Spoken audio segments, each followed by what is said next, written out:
Hi guys, welcome to the FretDojo show. My name's Greg O'Rourke and it's great to have you here. Today we have a fantastic special guest that I'm going to interview today.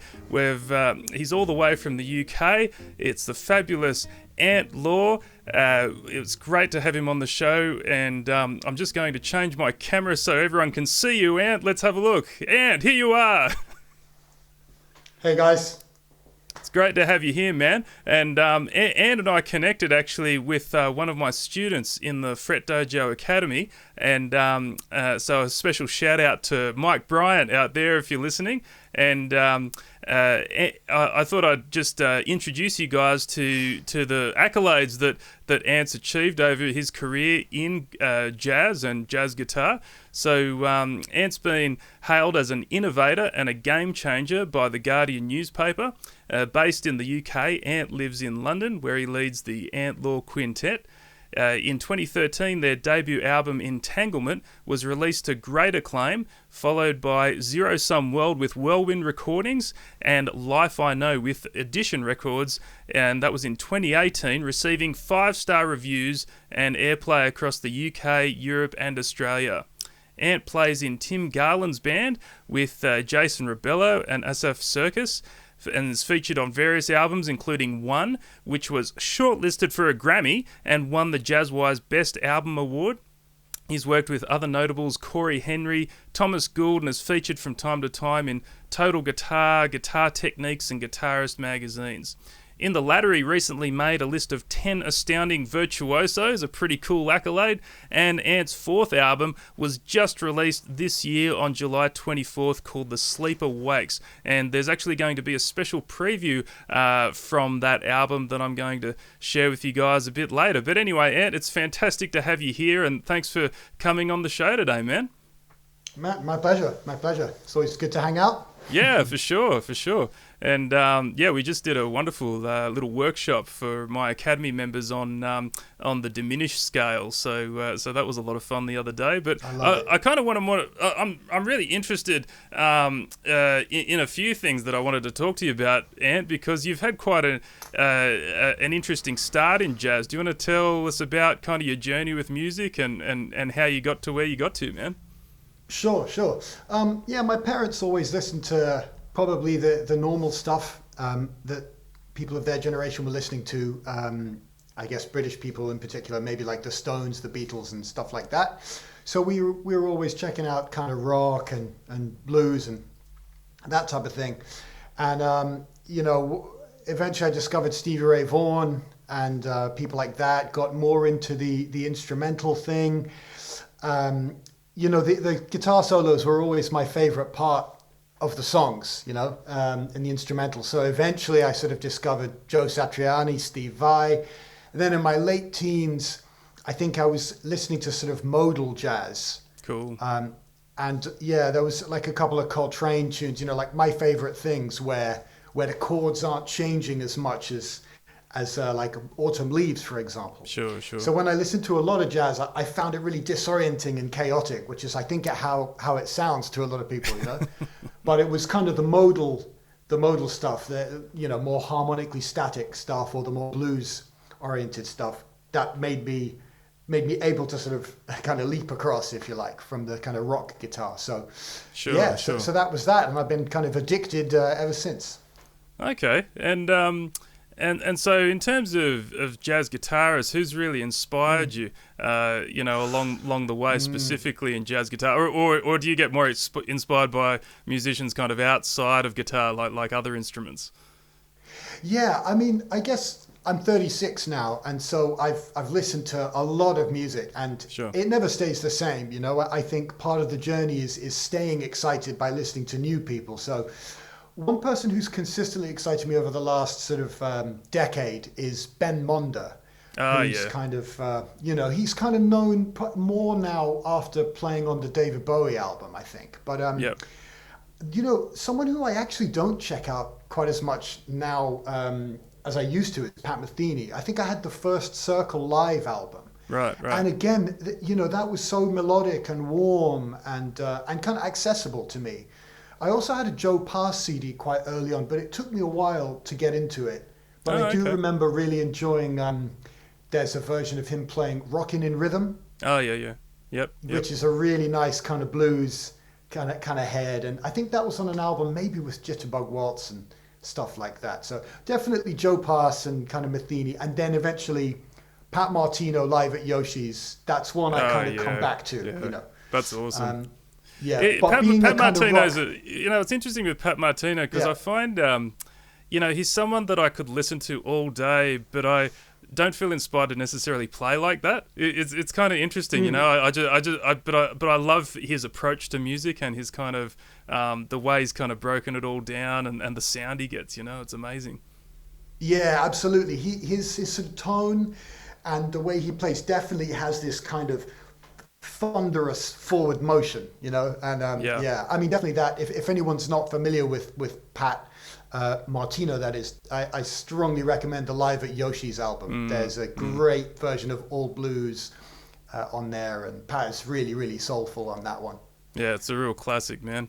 So I guess here's the burning question, and actually when I was promoting this this live session, when I actually saw you play in our workshop at FretDojo the other day, it's like, what's this guy doing with his guitar? Because it's like he's making these sounds, but it's not lining up on the fretboard. Something's going on, and then you let slip that you actually tune the guitar in a completely different way to how most other players tune their guitar. So you have to show us, man, because for those of you on the audio, you might just have to kind of imagine what's going on. So, but for those of you on the video, we've got Ant's guitar here, and he's going to kind of reveal his secrets for how he's completely reorganized the fretboard.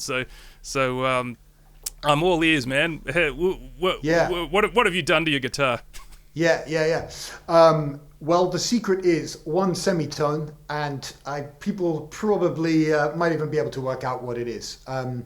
I just tune in perfect fourths. So I tune down from the 5th fret. So E, B, G flat, D flat, A flat, and E flat. And the reason I did this is when I was having a jazz lesson, before I really liked jazz, and teacher told me, Ant, you got to learn major 7, dominant 7, minor 7, and minor 7 flat 5. And I thought, okay, cool. Well, I already know kind of major, you know.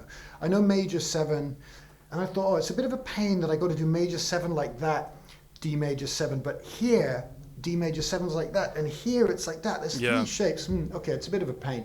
So I thought, if I tune to the 5th fret, then I've got major 7. It's exactly the same. Wow. In all 3 places. So then let's say I'm learning an unfamiliar chord, D diminished major 7. Stays the same. So, D half diminished. Things stay the same as you go across the string groups. And so it basically cuts out a third of what you need to learn, pretty much. Indeed it does. Indeed it does. So there's that. And there's also the fact that I think it's a little bit more intuitive for improvising. Right. So for example, with the diminished scale, for me, my tritones go up the neck. This is actually my F here. So I go F, B, F, B, F, B. I could come down an augmented triad diagonally, B, G, E flat, or D sharp, B, G, D sharp. It wouldn't be so symmetric and geometric on a standard tuned guitar. But that's the basic principle. I still like to play licks that you can play in standard tuning. I mean, everyone's trying to copy Charlie Parker, guitarists, horn players, you know. So it's all good, but yeah, I've found it to be very helpful.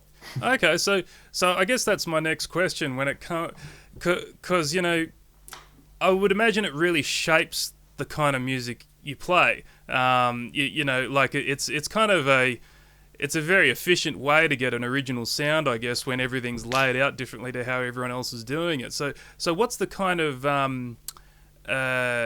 what sort of how would you say it's changed how you play music since you've adopted this tuning? Like, what do you tend to do more in your improvisation or you're playing in general? Yeah, well, I'm definitely more likely to move an idea around in a very logical way. Right. And, you know, music isn't always logical. You know, sometimes there might be a beautiful melody that isn't something completely symmetric. So I'm probably a little bit guilty of moving ideas around in a little bit of a more symmetric fashion than someone in standard tuning. Yeah, but I mean, definitely it's interesting, not having the root there and there. So for me, if I, maybe if I play the equivalent of a big E, open E chord, for me, I've sort of found this one. Oh, that's awesome. It's a really colorful voicing, right? So you've got this kind of, you've got E on the top and E flat on the bottom. So it's like a major add 9, sharp 15, I've heard people call it. Yeah. So I don't really, I don't care too much for advanced theoretical knowledge, but I really like the sound. What a beautiful sound, man. It's a nice sound, isn't it? Here's another one, which is kind of from the A, open A flat string and the open E. And finally, where you could maybe open D tunings work really well in standard, or maybe open G, but because of the G string and B string, you can't really play so well in, you can't play in C, but in this tuning you can play in B. Nice. Which isn't too different from doing that in another key in standard tuning, but the range is slightly different. So there's a couple of little quirks that you discover. Yeah, it's all good, it's just sort of slightly different sounds, I guess. Oh, no, for sure, man. And I think it's sort of, it really has that modern sound, but a very accessible sound at the same time. You know what I mean? The sort of things that you're playing through that tuning. So yeah, man. Well, thanks for going through that. So you're basically just tuning in fourths from the top string down in fourths all the way down. And I'd imagine that'd also help, I guess, play in flat keys as well. Exactly. You know, which features a lot in jazz. Yeah, that was a big part of the making the decision and making the switch. So there are some fourths tuners who tune E, A, D, G, C, F. Oh, the other way up. Oh, okay. Yeah, and I guess that has the appeal of you only have to relearn 2 strings instead of 4. But anyway, I had a real book at the time, and I was looking at all these E flat tunes and A flat tunes and D flat tunes, and so I thought, okay, I'm going to go flat. Right. Well, that's amazing. So these fourth tuners guys, like who else does this? Because maybe I'm in a bit of a bubble, man. But this is the first time I've heard anyone do that. No. I think we're in a bubble. Right. There's a workshop where Alan Holdsworth says if he could start again, he would tune in fourths. Right. Okay. But obviously he didn't, so I'm not really answering your question there. The main person that I'm aware of is Stanley Jordan. Oh, of course, yeah. So unorthodox. Yeah. It's all over the place. Yeah, there are a couple of other Brits called Tom Quayle, he's quite big on the internet and in Guitarland in general. He tunes in fourths. He tunes C and F at the top. There's also a guy, Alex Hutchings, from Bristol over here. But yeah, it's certainly. I mean, I wrote a book introducing the tuning, Yeah, I was thinking we should put a link in the show notes to your book, man. I just noticed that when I was looking on your website the other day. Yeah. I mean, I was thinking, great, this is like the first fourths tuning book. It's going to sweep the earth. Everyone's going to I figured out that half of the people on earth are going to buy it because half of them are going to want to stay in standard tuning, and that it would actually gross me with my royalty from the publishers something like £483 billion. Makes sense. Which I haven't. Yeah, but sadly, I'm still awaiting all of the all 483 of them. But I actually found out there was another fourths book written in 1983 by Bob Bianco, the year I was born. So there's no new ideas, folks. Despite what you may think. Oh well, he probably copped all the sales for that one, man. So yeah. But do they tend to be evangelical fourths players? Do they kind of push their tuning onto others, or is it more kind of something you just keep to yourself? Or yeah, I don't think there's that much proselytizing. Okay. Happily, I think we're just kind of ashamed. We're just kind of like ashamed of it. So, and it's terrible for jam sessions because people, want to get up and play a guitar. You can go, you can. Yep. Good luck. I might have a fiddle with that. I had to say it, but I'm pretty entrenched in the standard tuning myself. So I'd need to it'd be a pretty big hole to dig out of, I think, for me at this stage. But I'll have a fiddle with it anyway.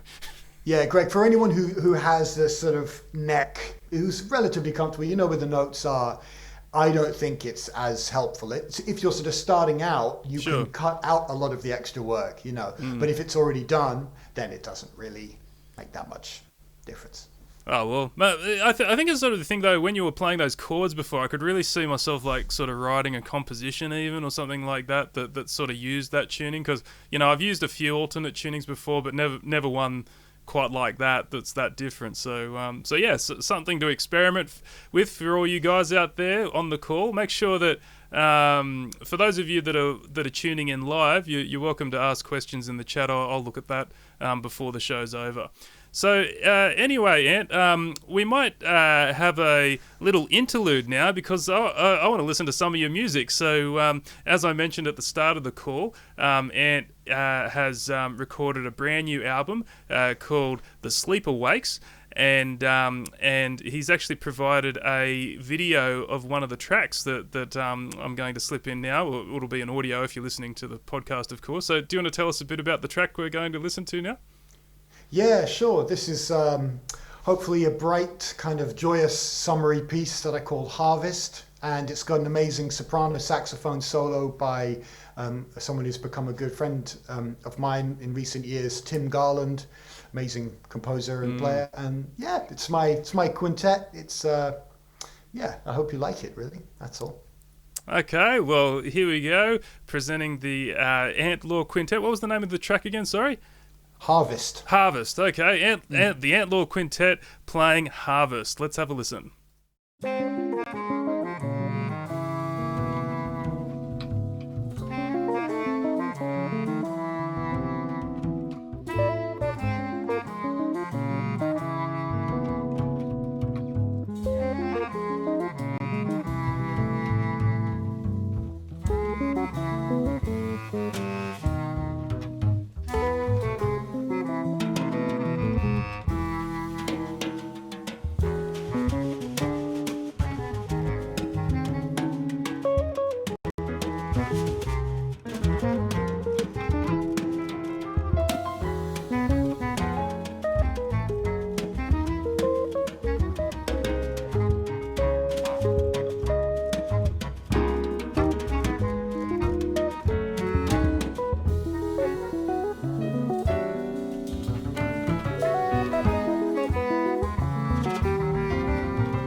All right, what a fabulous recording. That was the Ant Law Quintet with Harvest. Man, that was some beautiful melodic soloing, Ant, from yourself and also the other players in the band. So, yeah, it must have been quite a ride putting that album together. Yeah, it was. It's really hard, to get loads of people in the studio and get everyone to learn the music and to all play really well on the same take. Yeah. But we did our best. Excellent, man. No, so for all you guys out there that are interested more in Ant's music, you can obviously find him on his website. I'll provide the details in the YouTube description once I post the replay of this, and also on my website. And you can buy his album and also check out everything else he's got on offer there. So, but I just want to talk to you a bit more, Ant, to this next segment. This is more, for the jazz guitar student, it'd be good to, because obviously you're a guy that's at the top of your game, played with a lot of the great players, guitarists and non-guitarists alike. But what do you think are the most important things that jazz students should focus on in their practice session? Well, it's sort of the ultimate question, isn't it? I think you should always practice with the metronome. I think you should always try to use your own taste to guide you. So there might be a lot of people telling you should learn this standard and you should learn that standard. I think if you had a choice between two and you don't like one but you like the other one, you should always go there. In fact, if you gravitate towards something and a really specific style, you should even do that. And leave out styles that you like less. I also think playing with people is really good. If you can find people who are at the sort of similar level to you, or ideally a little bit better, but of course they want to play with people who are better than them.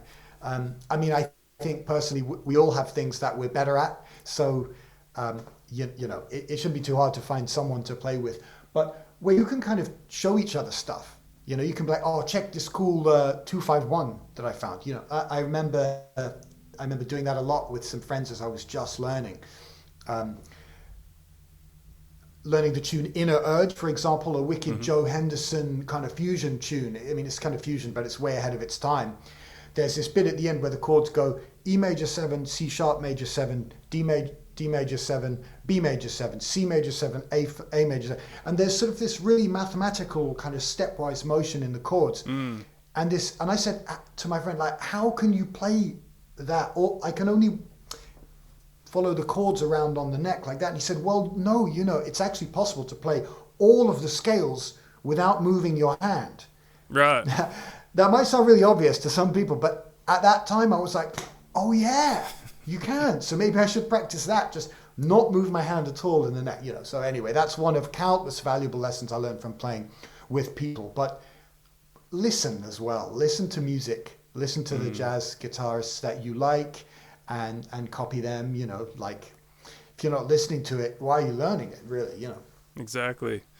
I like how you're talking, Ant, because it's very much talking like an artist. And I think, I've kind of noticed this vibe, with jazz guitar students, that you kind of feel like you have to learn everything to kind of be qualified to be able to play jazz, you know what I mean? Instead of, as you say, focusing on what you like and sort of, thinking from the outset as an artist. And just finding others to play with and making great music right away with what you got. You know what I mean? Yeah, it's a good point. I mean, I definitely feel the weight of the jazz tradition, like out there. And I think, oh no, there's this tune that I really should have memorized by now, but I haven't. So I think, we all maybe feel like that from time to time. But you can't learn everything. Sure. You can't learn every tune. You can't learn, you can't do everything. So that's okay. But do something. Yeah, just do something, won't you? Yeah. All right. So, sort of, because, improvisation's a big kind of topic of interest, obviously, for my audience. What do you think are the logical kind of progression of exercises for a jazz student that was just starting out? You know what I mean? From like not having any improvisation sort of experience. I wouldn't say any improvisation ability, because I'm sure they do innately. But let's say they start without any initial experience. How would you get them from point A to point B? What's the sequence, do you think? Yeah. Well, it's probably different for everyone, right? That's a real cop-out. So I will now follow the cop-out with a really boringly mundane answer, which is learn a solo. Find a solo you really like. I was trying to find an exact solo that I learned, which was, I think it was Joe Pass on Blue Bossa. And it was so good. It was one of the first ones that I learned, but I couldn't find it online. And anyway, I think that's a really good thing, because I don't really know why exactly, but I guess you learn just some really, really good applicable vocabulary.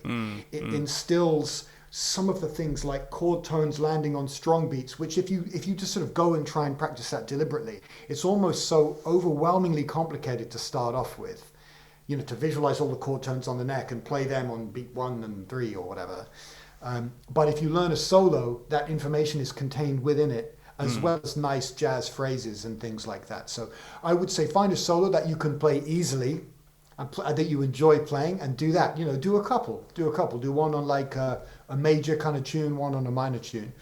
I think I strongly urge everyone to practice with a metronome as well, because rhythm is something that takes a while to seep in, I think. Maybe for many people it's completely natural, but for me it's definitely something I've had to kind of work on. And the other thing, which is kind of the flip side, learning a solo is like going straight to the prize, but I do think it's important to understand the mechanics. So we've got a chord, C major 7. What notes work on that chord? Well, C, E, G, and B. Chord tones work because they are inside the chord. Now, it does get a little bit more complicated than that. If you play a C sort of quite high up above a C major 7 chord, it actually kind of can clash a little bit, because there's a flat 9 interval between the B and the C. But anyway, let's forget that for now.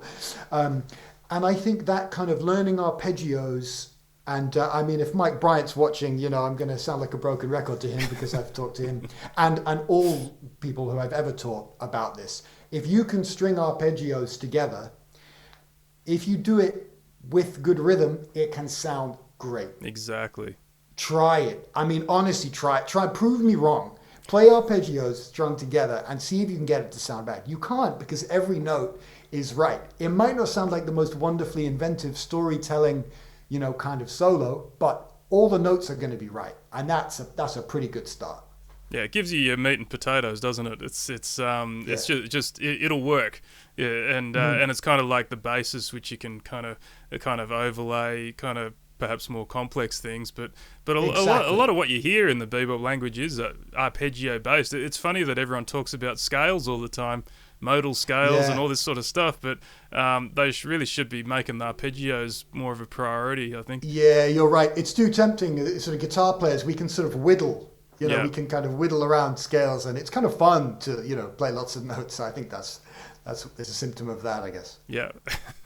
Okay, cool. So this is great, Ant. So lots of pro tips that are coming your way, you guys that are checking this out. So let's talk now about mistakes, the big mistakes. What yeah. So what are the big mistakes that you see, not only students of jazz or students of jazz guitar make, but also at a pro level? If you've noticed things that you go, that's probably not how you should be doing things. Like what comes to mind? Yeah. It's an interesting question, because I mean, definitely at a pro level, like, you get good at, I mean, you have to listen to yourself. You record an album, you listen to lots of takes of yourself, and you have to choose. And you really sort of stare down the beast of the beast being things in your playing that maybe you don't like. So on guitar, it might be mishitting. That's the sort of guitar player's disease. There's 1,000 ways to articulate a note. There's also 1,000 ways to mishit it. So I think on a pro level, people basically listen and reflect and are able to guide themselves to where they want to get to. But I think maybe for someone starting out, if we focus too much on exercises and never start to apply them. So I was just saying a second ago, practice your arpeggios. The next thing which you must do is then practice those arpeggios on tunes that you like. So, I mean, it also might be a technical thing. It might be that you're working on alternate picking or hybrid picking or, I don't know, tapping, whatever it is, harmonics, Make sure you then practice applying those things on the repertoire that you know, because it's quite easy to practice technical exercises. There's a purity to that, But as soon as we have to apply them and our brain has to recall this information in real time, it's actually surprisingly difficult. Exactly. So, you think you know your arpeggios, So anyone who's listening and watching this right now, you probably know your major 7 arpeggios, minor 7 arpeggios, and dominant 7th arpeggios, Okay, now play quavers over giant steps. String them together. Oh my gosh. Okay, That's actually quite hard. I don't know them as well as I thought I did. So I think active application of things, and just to restate that in other words, not to focus too much on just exercises. Yeah. I think I find that's what I found very humbling, actually, getting into jazz, because previously, I was, doing a lot of high level, like classical guitar kind of approaches. But what I've found about jazz is, like, even something quite simple, like a lick, like just a short line, like a 2-5-1 line. Like, sure, I can play it. Sure, I can play it in every position. Sure, I can play it in every key, but can I actually play spontaneously, like, land it when I want to? And it's like, well, that's a whole other level, So I think people underestimate the amount of time that you need to absorb even quite short, concise things like arpeggios or lines or whatever. You really need to know them at a very deep level, I think, to then be able to spontaneously kind of come up with music that kind of is informed by that. You know what I mean? Yeah, absolutely. And I think maybe another thing would be manipulating licks that trying to, it might be a little pattern and then you move it up diatonically. Or shift it around rhythmically or something like that. Scott Henderson talks about that a lot. He goes, don't take a massive long lick. Right, okay, you can do that if you want. It's fun. I definitely do that still. But ideally, you want to take a little cell, really understand it, really soak in that sound and practice how to manipulate it. And then that way, you're not just getting like a massive salmon, You're going and you can like repeatedly fish for as many salmon as you want. And you've got, you'll eat delicious salmon forever, basically. Yeah, it's the sushi approach, isn't it? Just a small piece of sushi, rather than a big chunk of salmon on your plate. Yeah, exactly. Bite-sized morsels. Cool, man. Exactly. All right, so I think we've had a great discussion here, Ant. I want to really thank you for coming on the show today. Let's talk about yourself. Like, obviously with the current world issues we're facing at the moment, I'd imagine live performance is a bit limited, but please share to all the Fret Dojo audience here what you've got coming up. It'd be great for people to check out more of your work. Yeah, of course it's a little bit uncertain, but I am endeavoring to do live streams every Thursday. Oh, cool. This started on my Facebook artist page. That's at 7 p.m. London time. So, but anyway, okay. People can kind of rewatch them.